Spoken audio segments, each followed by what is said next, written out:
So I'm going to ask a few people to come up, step up, and talk about how they have consecrated themselves to this church and to the service of Christ. Now they're saying, hold on a minute, that's not how you phrase that question to us. And you're right. But what is consecration? What does it mean? It's one of those fancy words that we toss around in church a lot, and sometimes I wonder if we even still remember what it means when we say it. What does consecration mean? What does it mean to you?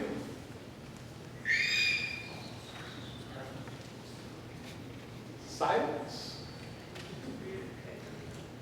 Time to get out the checkbook?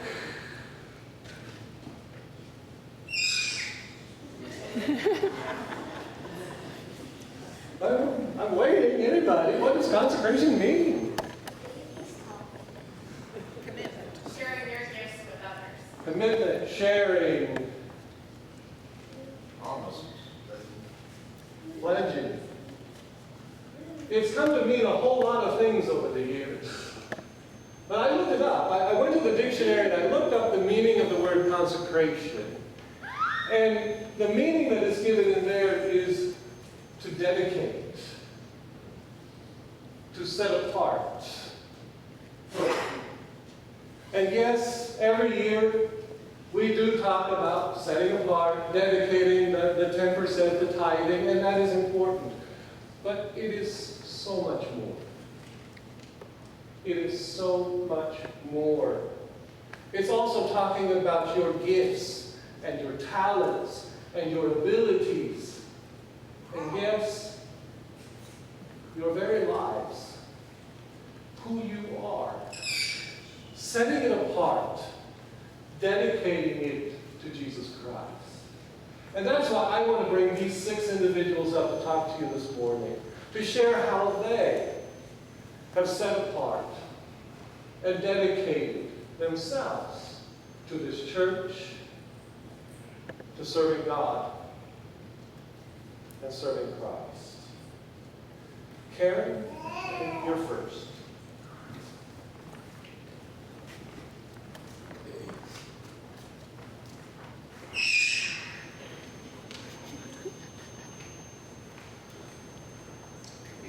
Of course, Pastor didn't tell you that he gave us 2 minutes to tell everything, and then I'm the first one. So,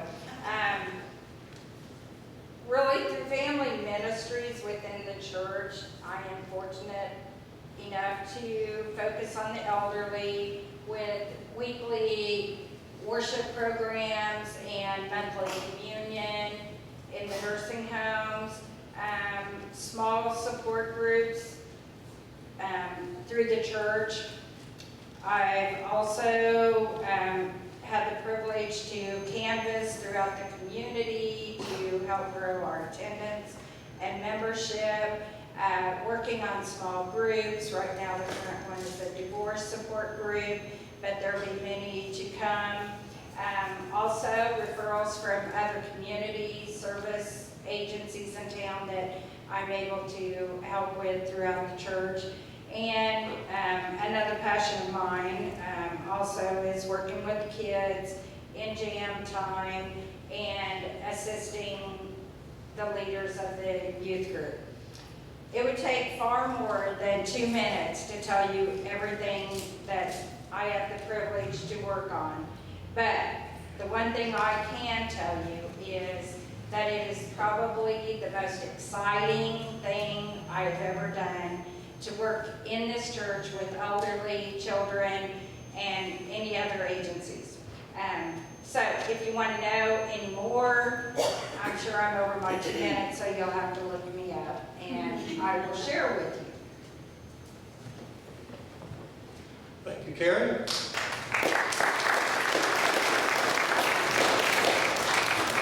Next, Melinda is going to talk about the music ministry of this church. I knew I dropped the mic and Real quick, Melinda, Oh, yes. I need kids for June. Jam time!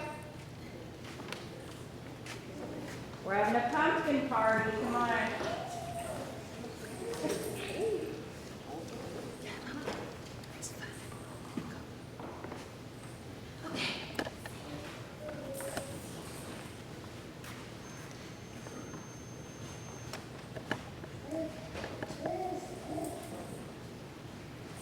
I just love to watch them. Well, as you know, music ministry's been alive and well in this church for a long, long time.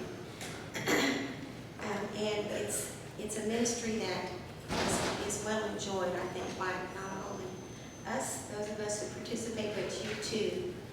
And I want to just give you a brief overview of what happens. It starts out with scriptures from Pastor Dirk. He gives them to Miss Cindy and I, and then we look at the scriptures, read the scriptures, and then try to plan our music accordingly, as in the hymns and as in our anthems and what she plays. And then we try to slip in some favorite hymns of yours too. We got a list this summer from the Visitation Committee, and we've sung all of those but 3. We worked those hymns in, favorite hymns. But after we do our planning, then we give the information to Pastor Dirk, and he looks it over and with his approval, and we give to friend Pam, and she gets it in the bulletin for us. And then, of course, Miss Cindy's a very important part of our music ministry. She's the glue. She kind of keeps us with her music. And then she also chooses the contemporary music that we sing on Sunday mornings. And she sings in the choir for us, and she also fills in for when we have missing handbill members. So she's a wonderful person to work with. She's fun. And we make a great team, I think. As you know, you see our choir every morning, or every Sunday morning. During the school year, we sing 9 months of the year. And I want to talk to you about that choir. They are loyal, they are fun. And not only do we sing together, we pray together, and that's important. We meet on Wednesday nights in here in the parlor at 6:30, and you know what? We could use some more singers, and we would love to have you come sing with us. Right now we're really short of altos and tenors.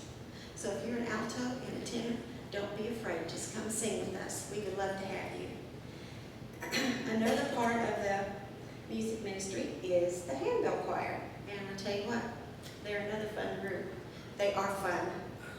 We have 3 octaves of bells, and we fortunately this year have enough to ring that many bells. Some years we don't have enough, we have to ring 2 octaves. But this year we have 3, and we're working on a piece that's kind of challenging for us.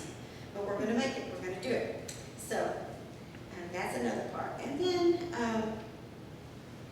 you know those little tiny silly bells we like to play? Be prepared. Those little mini bells that are in different colors that we use the cards to.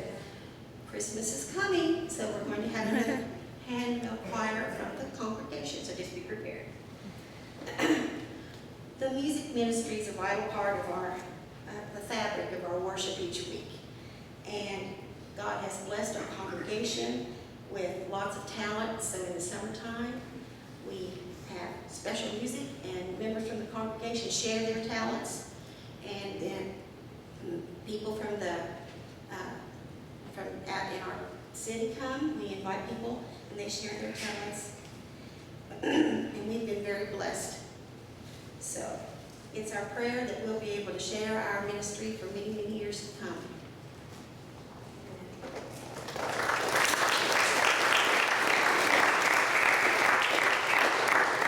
Thank you, Melinda. The next person really needs no introduction. There's God, Father, Son, and Holy Spirit, and then there's Pam. Pam keeps us together. She is a pretty remarkable individual. And if anybody knows anything about serving and consecrating herself and her time, it's Pam. However, Pam is normally a behind-the-scenes person. So I'm real excited to do this about the food pantry ministry of the finance team of the church. A little fear tangled in with the excitement here, but I think that it is consecration season, and it's a time to be a little uncomfortable, and I can guarantee you I'm a little uncomfortable. But every day that I come to work, I get to gather food and toiletries for the families that stop by the church. Each family completes a form. It tells me how many are in their children and their ages, tells me if they need diapers or toiletries or diapers or toiletries, or how much food, and baby food. Based on the form then, go back to the food pantry room and grab the pre-bagged or pre-boxed food and add whatever additional items they need, like diapers, bread, sweets, so that it really ends up to be a really nice package. They're able to come monthly to receive food from the food pantry. And it's just takes a very few minutes to do this when a family comes in. It's just a simple process. You just grab the food, you hand it out, and for me, it's just a few minutes, but hopefully for those families that come, they have at least maybe 2 or 3 days that they don't have to worry about being hungry or where their next meal is coming from. So it's very rewarding to be able to do that. I have a lot of help with the food pantry. The behind-the-scenes people, Andrea Mays, Phyllis Gibson, who is my superhero, and Buck Gibson. They keep the pantry stocked, organized. Alice Johnson, another superhero of mine, comes twice a week, fills the bags and the boxes for pre-packed necessities that I just then have to add things to. So I'm so thankful for those people. Carolyn and Bruce Rose, through the Wheels of Hope, oftentimes aren't able to use some perishable items or items that just won't distribute well with Wheels of Hope, and they give me those, and I really appreciate that too. Marvin Hornbostel, twice, 3 times a week maybe, goes to Dillon's and picks up sweets, breads, bagels, things that really help enhance our food that we're able to give, and it's too perishable for the Wheels of Hope to use. They have to be used before their monthly distribution, so I really benefit from that, and that's a real wonderful contribution. Pastor Dirk, Deonka, and Karen, while I'm gathering this stuff, make these people feel very comfortable. Maybe they're even able to help them, assist them with some other issue that they have. But for sure, make them feel comfortable and make it look like it's not taking me so long to gather the food. Jerry Dillon inputs all the information from my forms in the computer, so I can give you these details as far as how many people come to the church to get food monthly and yearly, and I really, really appreciate that. It makes me look really good when I give that report. Jerry's done all the work. And these guys just it's their help. All of us working as a team that enable our food pantry to prosper and stay open. And also all of you who volunteer donations of food or money, I love that. That's just keeps us all working together as a team. It's a donation volunteer ministry, so any of you who want to volunteer or donate, we really, really appreciate it. The last 2 years we have received a little bit of a grant from the Emergency Food and Shelter Program. Last year we received $874, and this year we received $1,500.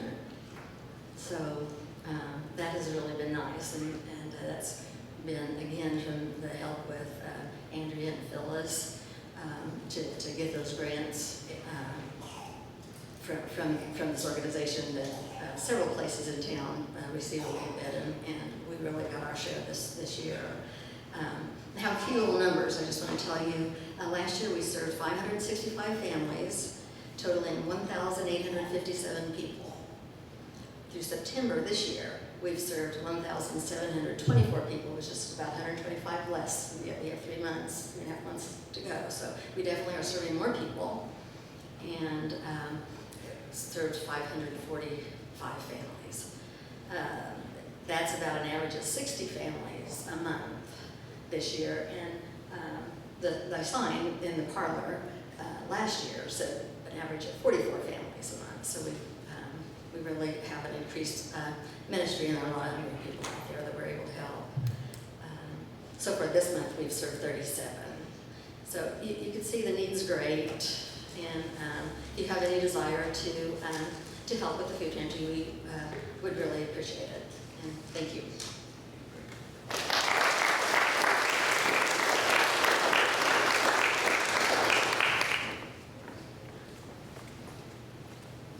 There's a lot that she's not saying about, some days there are 14 families that come in. And she has a smile and a kind word for each one that comes through. She's truly remarkable in that front office. Dianca's been working with our youth, and we have our youth group leaders here too that have volunteered to help. So we got 4 of them here. I'm going to make them stand up. We're going to make them stand good.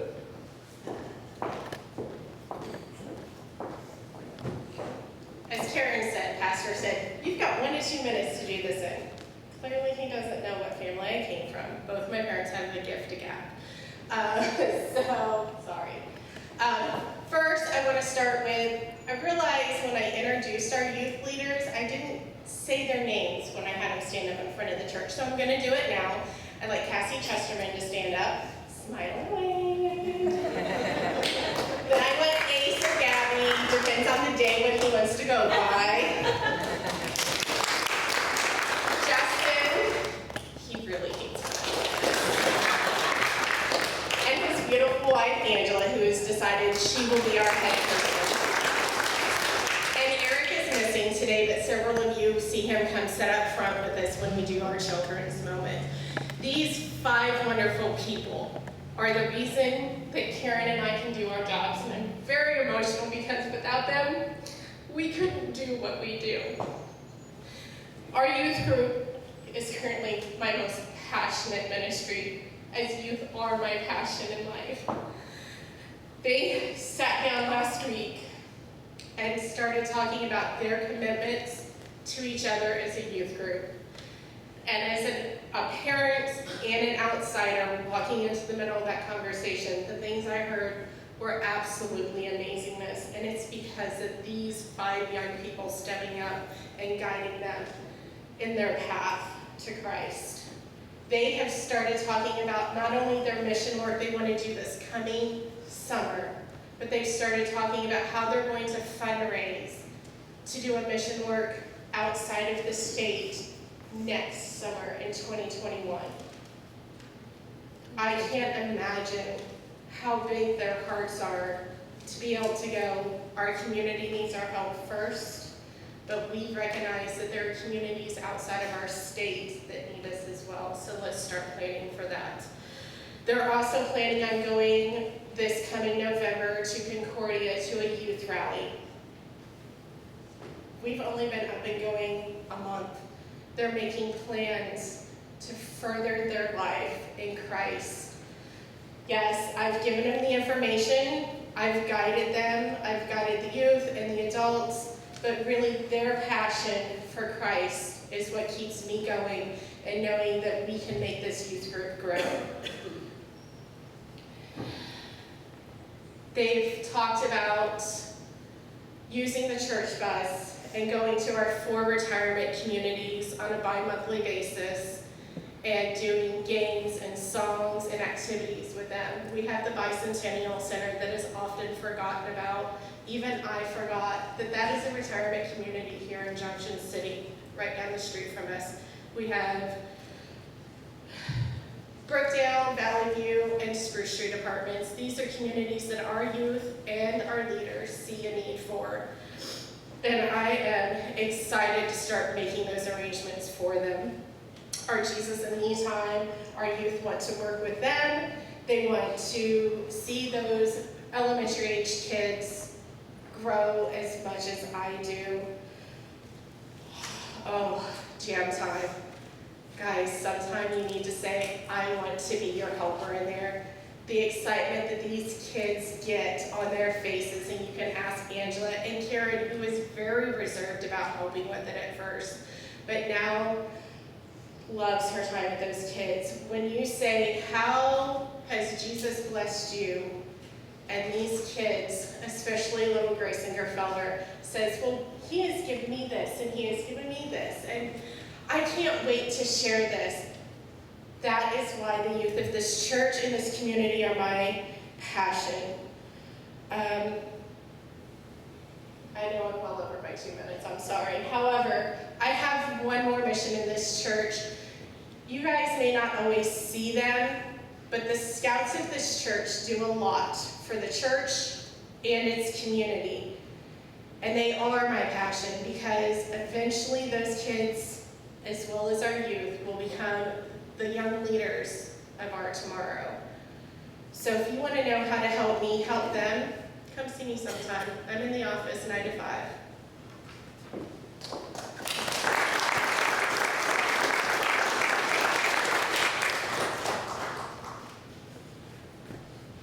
The Maycomers. We got here on July 1st. On July 4th, we were at their house for the 4th of July celebration. So you like to eat with nurturing and outreach. Come on down, Penny.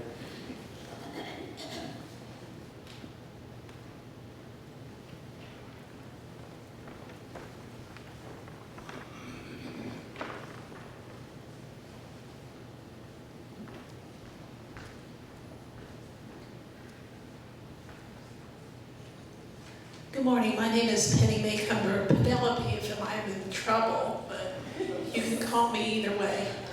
The first thing I'd like to do is do a little commercial break for some of the things that Nurturing is planning for this month and coming up. Ruth, one of our members, has already talked a little bit about participating in the trunk or treat activity, so please see her after church, and let's fill our parking lot with happy people and trunks full of candy to nurture and have fun with the kids of our community. We also, and I want to also add on to what Tianka said and say that if you are not trunking or treating, at least come by and participate in the carnival that the Cubs are planning and the food that the Scouts are planning. And that's one of the reasons that they are here, to give back to us. So please come by and do that. Now let me tell you something about what happened last week. We had a spaghetti dinner and it was great. We had about 45 people come eat and we put a little free will offering jar out. Well, guess what? The money that you gave us paid for our meal for the Wesley House kids in K-State to have the same meal that evening. And we have enough leftovers in the freezer to put together a meal for the Washington School Elementary staff at one of their 3 parent-teacher conferences. So thank you for being a part of what we do. Finally, Advent is coming. It's hard to believe. Halloween hasn't even passed us, but we're already talking about Advent and Christmas activities. And one of the things we're excited about is we're putting a float in the parade this year. And we're going to ring some bells, thanks to Melinda, and her little colored bells. And every time a bell ring, an angel gets its wings. So that's the theme of our float. So lots of other things. Hanging of the Greens is coming up, and I can't even tell you all the exciting things we're going to be doing in the following year, but that's something that Nurturing is all about.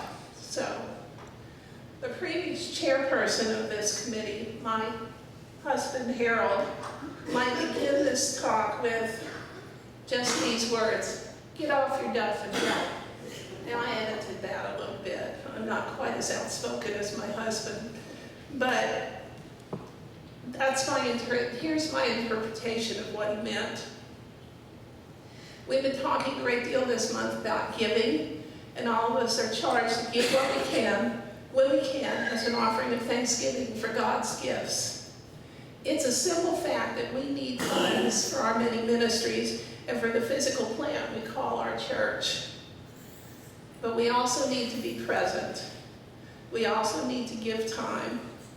We also need to attend both church and activities. Through the Nurturing Committee's mission, we hope to give you a chance to fulfill more than a monetary contribution to our church family. Recently, we've been trying to decide what the Nurturing Committee's mission statement is. We plan gatherings, we support the church community, and we try to support the community around us. After a great deal of discussion, we came up with the statement, through fellowship, we will nurture ... We had a hard time filling out what the ... is. But we feel like that ... part charges us to take charge of each other. It charges us to reach out and offer our time, as well as our tithes, to fulfill our church's mission, to love God with all our hearts, to love all others, and spread the good news of Jesus Christ. So please come join us. When we're building the float, we need your hands. When we're fixing meals, we either need you to come eat them or come help us fix them. If we have an idea, if we're hanging the greens in a couple of weeks, everybody in this church will have a hand in that. So come join us and come nurture us and the people around us with the Nurturing Committee. Thank you.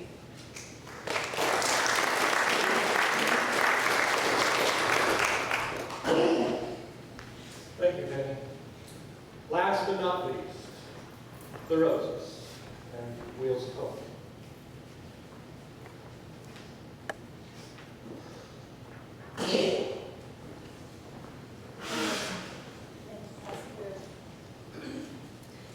The mission of Wheels of Hope is providing supplemental food for USD 475 children who lack the nutrition that they need on a monthly basis. We work very, very closely with those people in doing that. And I want you to think of Wheels of Hope actually as a bicycle with two wheels. The one wheel are the children and their families who need help in the community, sometimes on a continuous basis, sometimes on a partial basis. And the other wheel are the volunteers of the board of directors who run Wheels of Hope. Wheels of Hope is all volunteer. There's no paid staff, and all of the children and their families are identified through the school district, so we are sure that the food is going to where it needs to go to. It is a very, very, very active organization and has grown a great deal through since July of 2014, when our first distribution was. Many, many, many of you in this congregation help with Wheels of Hope. If you have donated money, if you have donated trash bags, if you have donated food, if you do volunteer work, would you please stand? Right now, everybody stand. I know there's a lot of you, and I know there's a lot of you that aren't standing. What I would like to say, and there's a lot of popping up and down, what I would like to say to all of you is thank you, thank you, thank you for your work. You have done a tremendous job in helping us with this. I also want to tell you that the board of directors, and again this is volunteer, the Methodist Church has 4 people here today that are on the board of directors. Mr. Heath Gefeller, that's at the back, Ms. Pam Wilson, who's up on top, Ms. Andrea Mace, which is over here, and my husband, Bruce Rose. All of them are here to serve. Wheels of Hope was started as an idea by one of our precious members, Ms. Andrea Mace. She saw, actually through working with our own food pantry, that there were many people in this community who were kind of falling through the cracks, so to speak, as far as getting food. Either for some reason they weren't able to meet all the criteria through Gary County Food Pantry, or they just simply were children who may be going to school or just coming into school but not have a home. So Andrea Mace, Mr. Rex Matney, and Marty Rumble who is the Transitional Living Coordinator at USD 475, sat down and brainstormed about what to do. And in talking to Andrea, I've heard this took quite a long process in trying to figure out what to do in regard to this. They worked about 2 years. They started, she first had the idea in 2012. They worked about 2 years to decide the best way to go about doing this. And it was finally decided to identify children that go to school and their families, but are in the Grand Avenue area out on Grand Avenue at Regency Trailer Court was the first place where we actually donated food. Those identified children on July 31st of 2014, we took vehicles out to Regency Trailer Court because we are a mobile food pantry. And we served 11 families. We have taken many leaps of faith since then, and we have leaped and leaped and leaped. Each time we do this, the community has stepped forward. You have stepped forward to help with continuing this mission to continue. As of our last, I have to look at the numbers here because I just got them. As of last Wednesday, we served 102 families and 443 people. I wish I could say that this is all we need to do. It is not by any means. Now for the volunteers. We have the most wonderful volunteers that I've ever seen. They come to us from all different areas. They come from other churches. They come from the community at large, from clubs, and literally off the street sometimes. If they see us unloading trucks, someone may just show up off the street to help us. We just never know. This last time, just to give you an example of how many volunteers that we use at a given distribution, this last Wednesday and Thursday, we had 13 volunteers on Wednesday, which helped sort food and get it ready for distribution. And then on Thursday, we had 42 people who helped deliver, drive trucks, etc. So it is very, very much something that continues to grow in the number of volunteers we need. As our bicycle goes down these streets in Junction City, we need to remember that we are picking up more people who need help. Some people are dropping off. The same applies with volunteers. So we need this continuous change in our volunteers. One of our most super men that's in this congregation today, and he kind of went up and then went back down to Scotty back there.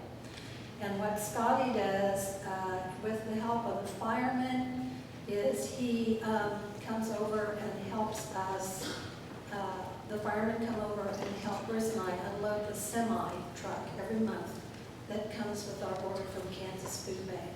There is no way Bruce and I could do this on our own.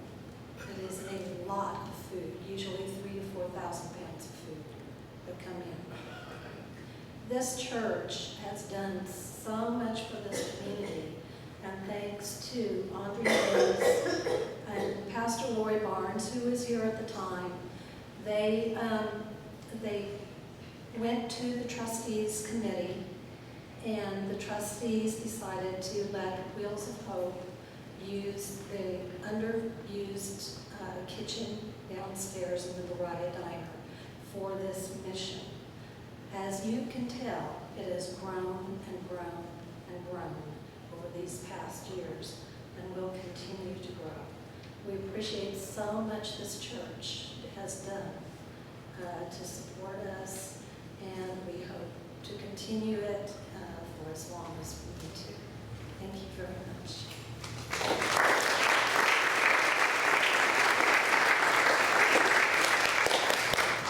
Thank you, Karen. My problem in doing this was limiting it. I've missed UMW, United Methodist Women, United Methodist Men is wanting to start up again. There's also Nimble Fingers. There are so many other things going on in this church. And maybe next year. But there are so many things going on. So many things that we need your help for and your participation with. But Jesus commanded us 2,000 years ago to go and make disciples. Go and make disciples.